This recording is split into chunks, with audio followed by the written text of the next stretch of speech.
Sood. Sonu Sood, remember, is a celebrity actor who has taken up this issue. Sonu, the fact is you have called for the postponement of these exams. I want to understand, as someone who in a sense has taken up the cause of migrants, now you're taking up the cause of the students. You waded into this controversy. Why do you think the exam should be postponed? So we have to believe that we are living in a time of pandemic when everything is on hold. Whether you talk about our business, whether you talk about our movie shootings, whether you talk about anything. Now when you talk about these students, and I'm talking about 26 lakh students in our country who are, I would say, the maximum number of students who come from Bihar. We have people who are stuck because of floods. We have floods in Bihar, we have floods in Assam, we have floods in Gujarat.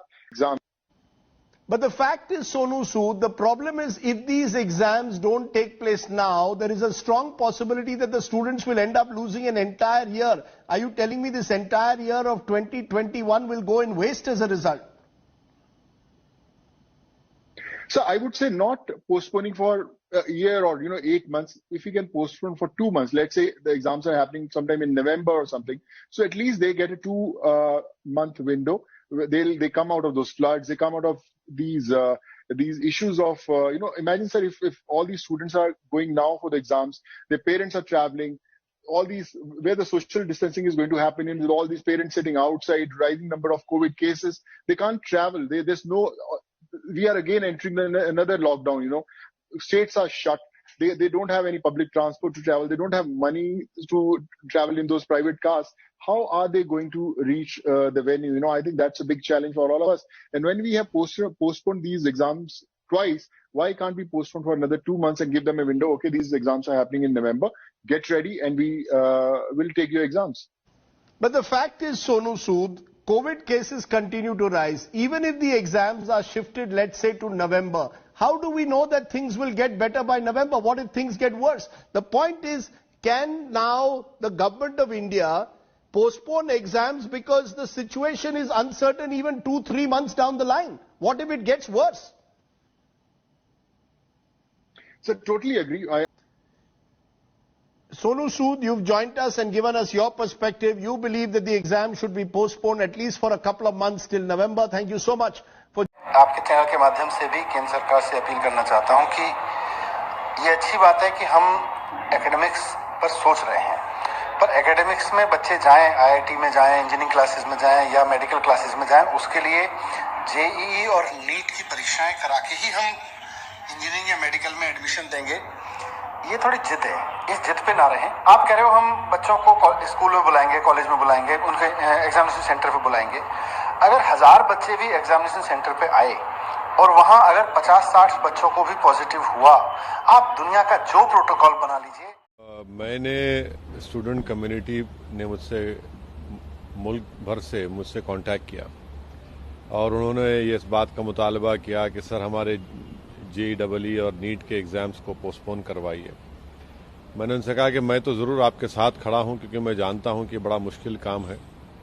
इतने दूर दूर से लड़के लड़कियां आकर exam लिखेंगे और अभी भी कोविड बड़ी तेज़ी से चल रहा है, कोविड ख़त्म नहीं हुआ है।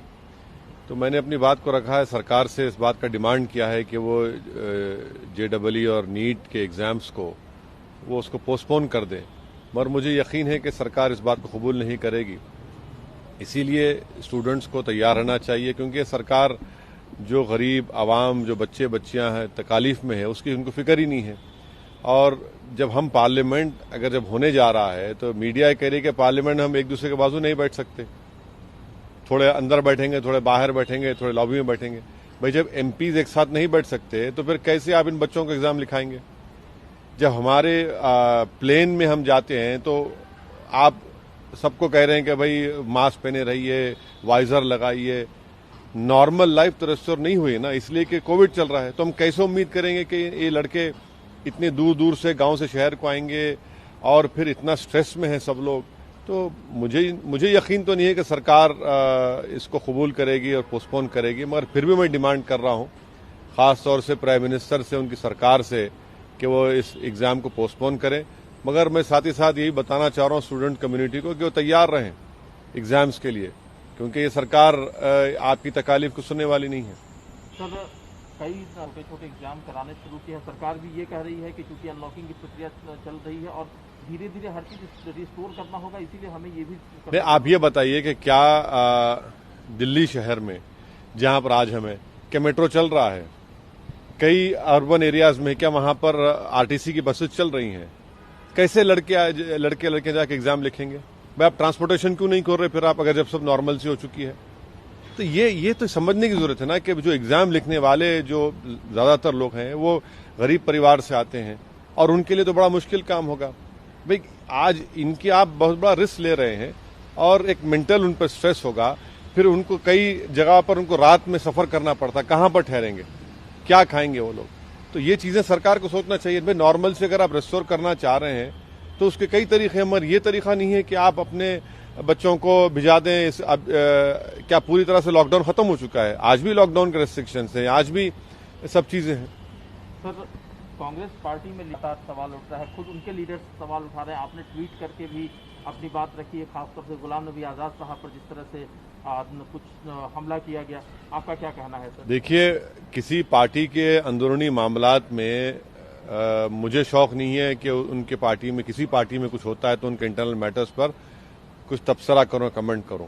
मगर जब गुलाम नबी आजाद साहब जो पिछले 45 साल से कांग्रेस पार्टी से वाबस्ता हैं, वो हर बार जब कभी हैदराबाद आते तो मुझ पर और मेरी पार्टी पर इल्जाम लगाते कि आप बीजेपी का साथ दे रहे हैं, बीजेपी की बी टीम है। आज उन्हीं के पार्टी के राहुल गांधी ने उन पर यह कहा है कि आपने लेटर पर साइन करके, लेटर लिखकर आपने बीजेपी का साथ दिया। तो अब गुलाम नबी साहब को यह सोचना पड़ेगा कि बीजेपी का साथ तो वो दे रहे हैं, जब उनके लीडर राहुल गांधी उनसे कह रहे हैं कि भाई आप तो बीजेपी का साथ दे रहे हैं, और खुद गुलाम नबी ने मीडिया के सामने आकर मीडिया से कहा और सारी दुनिया से कहा कि अगर मैं बीजेपी से मिला हूं तो मैं इस्तीफा देने तैयार हूं।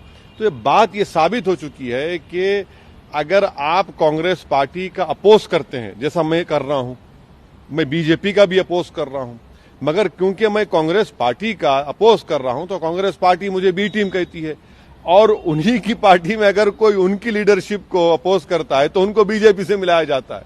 तो ये तो सोचना पड़ेगा उन मुस्लिम लीडर्स को जो कांग्रेस पार्टी में अपना वक्त जाय कर रहे हैं कि भाई आज आप पर इल्जाम लग रहा है कि आप बीजेपी का साथ दे रहे हैं, तो कब तक आप ये गुलामी करते रहेंगे कांग्रेस की लीडरशिप की?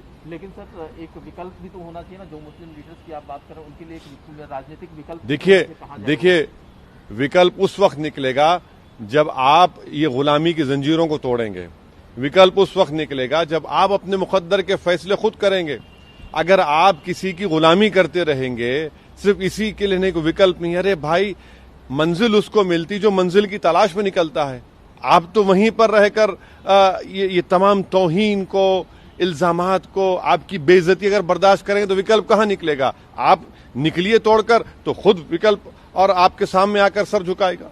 तो सर, आपको लगता है आप ऑफर देंगे कि एमआईएम से जुड़े? नहीं, मैं हरगिज नहीं कहूंगा गुलाम नबी साहब को, वो बड़े सीनियर लीडर हैं, मगर गुलाम नबी साहब को याद दिला रहा हूं कि आपने जिस जबान का इस्तेमाल करके मुझ पर इल्जाम लगाया था, आज वही इल्जाम आपके पार्टी का एक एक्स प्रेसिडेंट आप पर लगा रहा है और आपको ये कहना पड़ रहा है कि मैं रिजाइन करने तैयार हूं। तो उनको सोचना पड़ेगा, उनके कॉन्शियस, उनके जो अगर इनर कॉन्शियस है तो उनको सोचना पड़ेगा, उनको इंट्रोस्पेक्ट करना पड़ेगा कि इतने साल के बाद आज उन पर इल्जाम लग रहा है। तो गुलाम नबी साहब, कल मुझ पर और कांग्रेस पार्टी हम पर उंगलियां ना उठाएं। पहले कांग्रेस पार्टी खुद अपने पार्टी में झांक कर देख ले कौन बीजेपी का साथ दे रहा है। सर, एक आखिरी सवाल है सर, तरह से मेन जो मुख्य विपक्षी दल है संसद में, उनमें इस तरह की अंदरूनी कला और जो सीनियर लीडर्स हैं उन पर जो है इस तरह के इल्जामात लग रहे हैं, तो क्या आपको नहीं लगता कि जो अपोजिशन की आवाज है जो पहले से ही कमजोर है वो और कमजोर हो जाएगी? नहीं, कांग्रेस की वजह से तो मोदी 2 बार प्रधानमंत्री बने हैं ना, तो कांग्रेस की वजह से बने हैं। अगर वो लोग सही काम करते तो मोदी 2014 में क्यों जीतते? अगर वो अपोजिशन का सही रोल निभाते तो 2019 में उनकी 50 सीटें क्यों आती और इतने उनके एमएलए क्यों बीजेपी में भाग रहे हैं? तो इनकी कमजोरी है, इनकी गलती है, जिसका रास फायदा बीजेपी को मिल रहा है। नरेंद्र मोदी की सबसे बड़ी ताकत तो कांग्रेस पार्टी बनी हुई है और उनकी लीडरशिप।